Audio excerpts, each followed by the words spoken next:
this is the best event in the world without question. That first experience walking into the main room and seeing the whole setup and the sheer size of the room and the lighting and the lasers and all the intros for the DJs, you don't get that anywhere in the world. So for me, having been lucky enough to do the Trance Energy Australia tour last year, it's just, there's organisation wise as well as there's nothing else like it, and the lineups, the DJs, it's also cutting edge. So that's my experience. It's the best event anywhere in the world.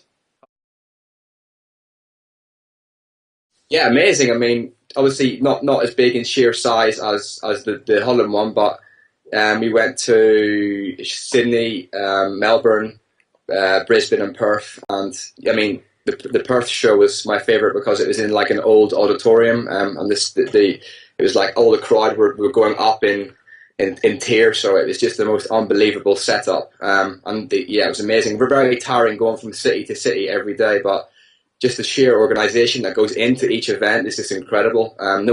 Everyone just turns up and pays the money to come to these events, but they don't actually see what goes on behind the scenes to make each one happen. And that's why I think Trance Energy is so good, because every little detail is always ticked. So it was an amazing tour. I'd love to be. I'm not too sure actually. That would be really good. I mean, maybe one big show once a year in the O2 would be perfect for Trance Energy. That would really work, because obviously the UK, there's not too many big trance focused events. Obviously apart from Global Gathering, but that focuses on loads of different styles. But Trance Energy as a purest trance event would really definitely work in somewhere like London.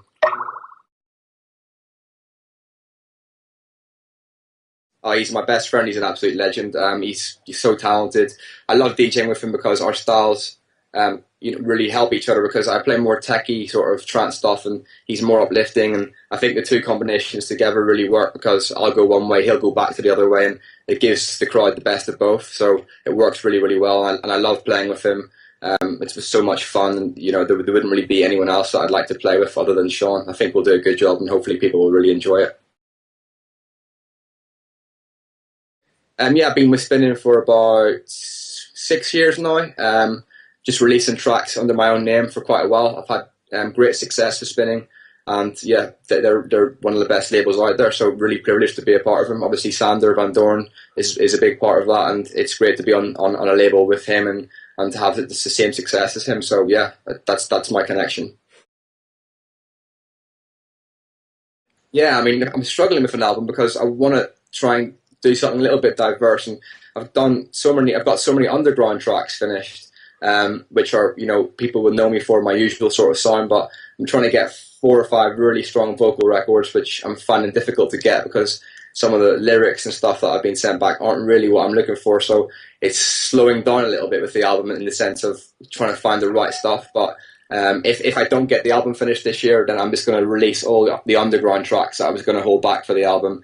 I'll just release them to tie me over, and if it takes me another year to find the right material for vocals, then so be it. So yeah, just going to concentrate on doing loads more tracks, get loads of releases coming out this year, and hopefully I'll get the album done at the end of the year. The highlight last year was Argentina for me, Buenos Aires. For me, the best crowd anywhere in the world. It's very rare that you go anywhere and have that warmth, and with the DJs, such an important thing to the event.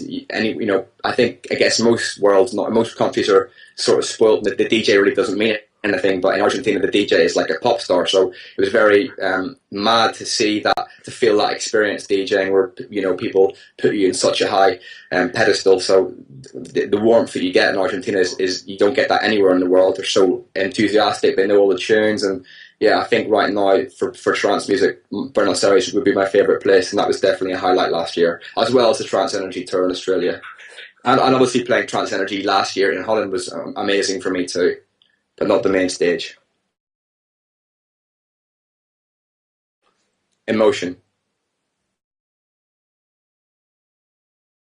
Actually, Judge Jules was my first introduction. When I was about 16, I in Ireland, used to listen to Jules. He had a Friday night show on Radio 1, then he had a Saturday daytime show, and I used to listen to both shows every week, and just play football in my back garden, with my friends with the radio on, just listening to Jules, and yeah, I just then went to see him play in the clubs, and from that moment in time, I was just hooked. Yeah, I mean, for just to give Jules an example, I mean, without him, I mean, I wouldn't be into trance. I mean, he's an absolute legend, and what he's done for the scene, and all these DJs that you mentioned, Sasha, you know, they are the pioneers of everything. So yeah, the UK, I think, is one of the biggest, if not the biggest, country in the world for starting this stuff off. I mean, the club scene in, you know, maybe 10 years ago in the UK was massive. Every single Friday and Saturday night there was a big event going on, and the clubs were absolutely packed. And whether it was trance, whether it was progressive, whether it was any music, it was massive. So I think the UK was really, really important in the whole development of trance and other styles of music.